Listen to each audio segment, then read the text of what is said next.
Welcome back to another week of Kid Irish Corner. And this week I wanted to talk a little bit about conditioning. And right now you should be in the middle of your conditioning, probably getting ready for the season to start if you're not in another sport like basketball or what it may be. I want to talk a little bit how I used my off seasons when I was in professional baseball. When I was an amateur, I used other sports for my conditioning. I played basketball in the winter, played football in the fall. So I used other sports for my conditioning. But as a professional athlete, I had to figure out a routine. I had to figure out how to condition and what my body could and couldn't do. So I used the off season after the season was over in October-ish.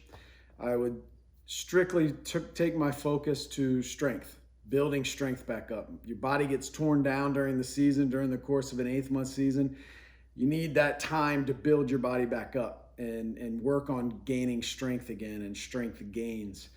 That would take me into the middle of January, into the beginning of February, where spring training was about to start. And I wanted to hit spring training in my peak strength phase, not necessarily my peak condition and mid-season form, but my peak strength, where I wasn't going to get any stronger. Once I got into spring training, it was time to maintain throughout the course of the season. I was going to use those strength gains to when we got into the season, to late July, early August. Those strength gains that I was going to be able to achieve in November and December and January were going to carry me through that tail end of the season and then repeat the process all over again when the season was over. Some of the things that I think you should really take in mind, I wish I understood and paid more attention to when I was younger, a younger player, younger athlete, was my core.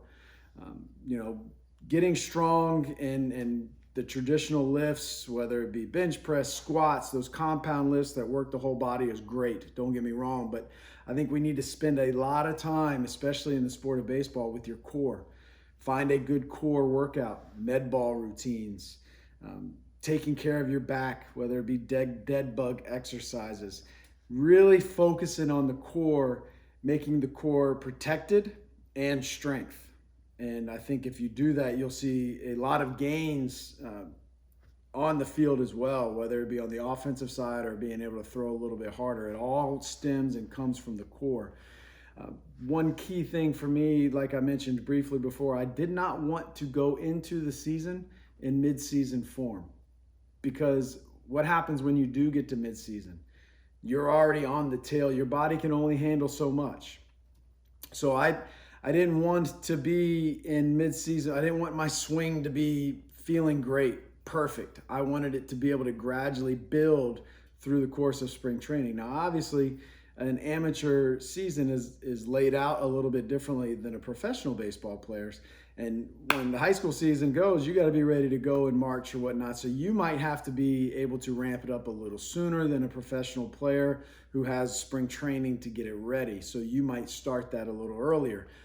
But the point being is you're not in mid-season form for that beginning of practice or the beginning of tryouts. And I understand that some of you guys are making the team where you would. And that's about understanding yourself, understanding where you are in your career, where you are in your development, and then being able to apply that to your conditioning workouts, your conditioning routines, and what you need to do specifically to get yourself ready for the season. So those are some key points in conditioning, what I used off-season conditioning for, and maybe some ideas that can help you develop your own routine and just start thinking and being aware of what you need to do for your body to be prepared to get through your individual season. As always, hashtag USAB mailbag. Hit me up, comments, concerns, questions. I'd love to hear from you. And until next time, play hard, dream big.